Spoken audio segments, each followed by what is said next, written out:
Hello friends, super magic રસોઈમાં મિત્રો હું આપનું સ્વાગત કરું છું। આજે હું પૂરણપૂરીનો રેસીપી લઈને આવી છું। તો મિત્રો એમાં આપણે આજે પૂરણપૂરીનો પલ્પ બનાવશું, એ પણ એકદમ સહેલી રીતે અને ઝડપથી બનશે। તો તમે મારો વિડીયો છેલ્લે સુધી જોજો અને તમને મારો વિડીયો ગમે તો લાઈક કરજો, શેર કરજો અને સબસ્ક્રાઇબ કરવાનું તો ભૂલતા જ નહીં। તો હવે આમાં શું ઇન્ગ્રેડિયન્ટ લીધા ને એ પણ હું તમને બતાવી દઉં। એમાં મેં અત્યારે આ 2 કપ મેં તુવેરની દાળ લીધી છે,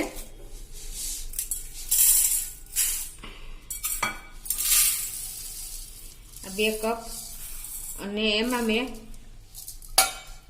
આ 2 કપ સામે ખાંડ લીધી છે અને એલચી લીધી છે। માત્ર 3 જ ઇન્ગ્રેડિયન્ટ આપણે છે મિત્રો। મેં તમને આ એકદમ સહેલી રીતે બતાવવાની છું। હવે આપણે આમાં શું કરવાનું છે, આ દાળને આપણે 2 થી 3 પાણીએ મસરીને ધોઈ નાખશું, એટલે એકદમ ક્લીન થઈ જાય। જો આને મેં ધોઈ લીધી છે મસરીને। હવે એમાં આપણે 2 કપ દાળ સામે આપણે 4 કપ પાણી નાખશું અને એને આપણે આ રીતે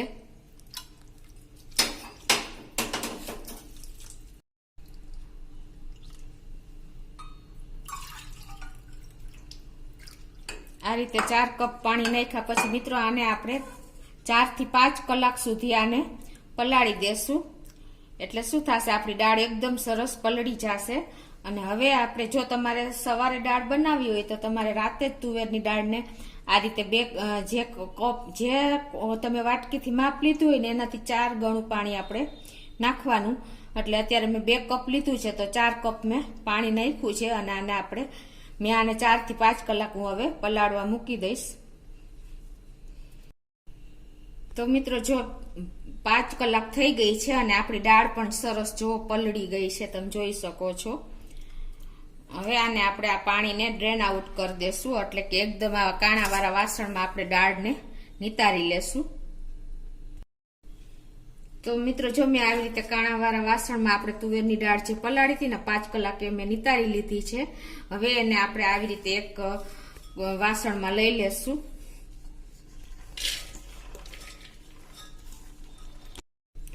મિત્રો જો આ રીતે, અને હવે આ છે ને આપણે આ પૂરણપૂરીનું પૂરણ આપણે 15 મિનિટમાં બની જશે, અને આપણે જે રેગ્યુલર પૂરણપૂરી બનાવી છે ને એને કલાકો લાગે છે, એટલે તમને ખાસ તમને આ ઉપયોગી થશે। કોઈ ગેસ્ટ આવ્યું હોય અને જો તમારે પૂરણપૂરી બનાવી હોય ને તો તમે 15 મિનિટમાં એને તૈયાર કરીને આપી શકો છો, એટલે તમે ખાસ આ જોજો મિત્રો। હવે આ 2 કપ દાળ સામે આપણે 2 કપ ખાંડ લેશું। આ મેં 2 કપ ભરી લીધી છે આ કપથી, એટલે એને આપણે સરખી રીતે મિક્સ કરી દેશું નાખીને। હું તમને મિત્રો કોઈ પણ વિડીયોમાં હું તમને ઈઝી મેથડ બતાવું છું, એટલે તમને બહુ ઉપયોગી થાય। આની પહેલા પણ મેં તમને પાત્રાનો વિડીયો બતાવ્યો હતો, જે આપણે પાત્રામાં તો કેટલી માથાકૂટ હોય છે, તમને મેં સાવ ઈઝી રીતે લોટ ચોપડવાની ઝંઝટ વગર ગ્લાસમાં ભરીને બતાવ્યા હતા। એ તમે જોયો જ હશે મારો વિડીયો, ન જોયો હોય તો તમે જોઈ લેજો। અને બીજું મેં ઢોકળીનો વિડીયો પણ તમને એ રીતે જ બતાવ્યો હતો આની પહેલા, ઇન્સ્ટન્ટ મિત્રો। એટલે આ બધા તમને વિડીયો, અને એક ઢોસાનો વિડીયો પણ મેં તમને મિત્રો 2 ઢોસાના વિડીયો ઇન્સ્ટન્ટ મૂકી દીધા છે, તો તમે ખાસ જો જોયા ન હોય ને તો તમે ઈઝી મેથડથી મેં જે બતાવ્યા છે ને એ તમે ખાસ જોજો। તો આ પૂરણપૂરીનું પૂરણ પણ હું તમને ઈઝી રીતે બતાવું છું। 15 મિનિટમાં તમે પૂરણ તૈયાર કરી શકશો મિત્રો, કોઈ પણ જાતની ઝંઝટ વગર, કે કોઈ ગેસે ચડવા આપણે ગેસે મૂકીને શેકવાની પણ જરૂર નથી। એટલી ઈઝી મેથડથી હું તમને આ પૂરણપૂરીનું પૂરણ બતાવું છું। તો આ રીતે 2 કપ દાળ સામે મેં 2 કપ ખાંડ લીધી છે, અને આને સરખી રીતે એકદમ વ્યવસ્થિત મિક્સ કરી દેવાની, એટલે આપણે દાળ સાથે મિક્સ થઈ જાય। તમે જોઈ શકો છો આ રીતે। તો હવે મિક્સ થઈ ગઈ છે, અને આ બાજુ જો મેં કુકરમાં 2 ગ્લાસ જેવું પાણી મૂકી દીધું છે, અને આપણે ગેસ ઓન કરી દેશું। અને હવે એમાં આપણે જ્યાં મિક્સ દાળ અને ખાંડ કરી છે એ આ રીતે મૂકી દેશું, અને ઉપર આપણે એક પ્લેટ ઢાંકી દેશું મિત્રો આ રીતે। અને હવે આપણે કુકરનું ઢાંકણું બંધ કરીને સ્લો થી મીડિયમ ફ્લેમ ઉપર આપણે આને 7 થી 8 સીટી બોલાવવાની છે મિત્રો, એટલે આપણું પૂરણ એકદમ રેડી થઈ જશે। તો આપણે સ્લો થી મીડિયમ ફ્લેમ ઉપર 7 થી 8 સીટી થઈ ગઈ છે મિત્રો, અને આપણે હવે એર પર પ્રેશર પણ નીકળી ગયું છે। તો હવે આપણે જોઈ લઈએ।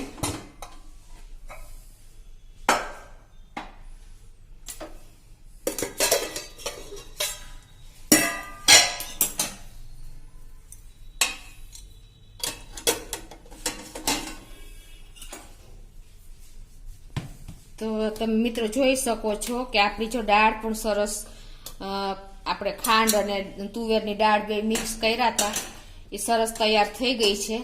હવે આને આપણે થોડીક ઠંડી થવા દેશું અને પછી મિક્સર જારમાં નાખીને આપણે એનો પલ્પ તૈયાર કરી લેશું.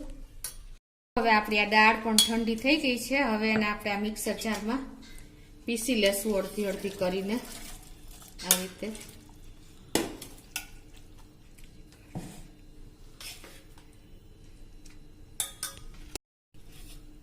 મિત્રો આપણે આમાં ખાલી તુવેરની દાળ અને ખાંડ નાખીને જ બાફ્યું હતું. આપણે આમાં બિલકુલ પાણી નાખ્યું જ નથી અને આને આપણે ગેસ ઉપર પણ પકવવા માટે નથી મૂકી બીજી રીતે.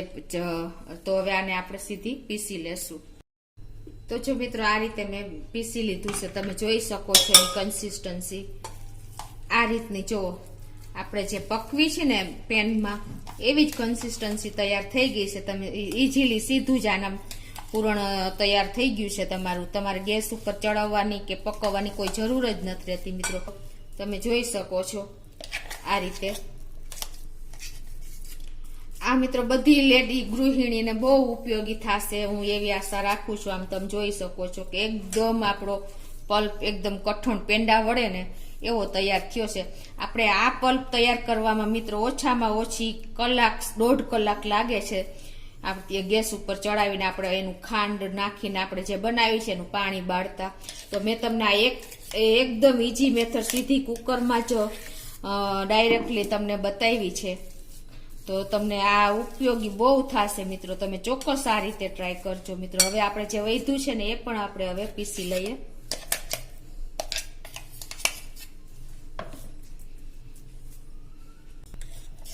તો આ આપણે જે હજી હાફ પીસું છે ને હાફ હજી બાકી છે એ પણ આપણે તૈયાર કરી લઈએ. તો જો મિત્રો મેં બીજી બેચ પણ તૈયાર કરી લીધી છે. આપણે તુવેરની ને ખાંડની જે તૈયાર આપણે બાફી હતી. તો તમે જોઈ શકો છો મિત્રો આપણે કેટલું ઇઝીલી પૂરણપૂરીનું પૂરણ તૈયાર થઈ ગયું છે. કોઈ પણ જાતની ઝંઝટ વગર આપણે ગેસ ઉપર જો પેનમાં આપણે તુવેરની દાળ અને ખાંડ નાખીને આપણે જો એક તો પેલા આપણે બાફી ઝંઝટ રહીએ છે, પછી આપણે એને શેકી છીએ ગેસ ઉપર પેનમાં ત્યારે છાટા ઉડે છે. એ ઝંઝટમાંથી પણ તમને મુક્તિ મળી જાય મિત્રો તમે આ પ્રોસીજર કરો ને તો.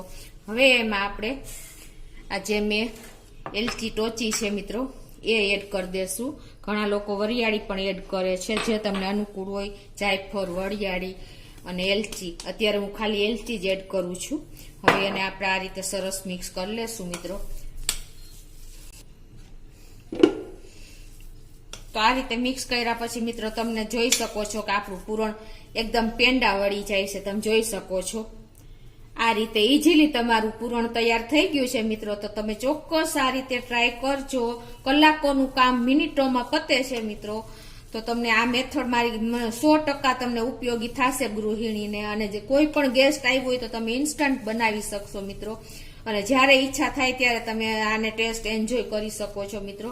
તો તમને મારો વિડીયો ગમે તો લાઈક કરજો, શેર કરજો અને સબસ્ક્રાઇબ કરવાનું ભૂલતા નહીં.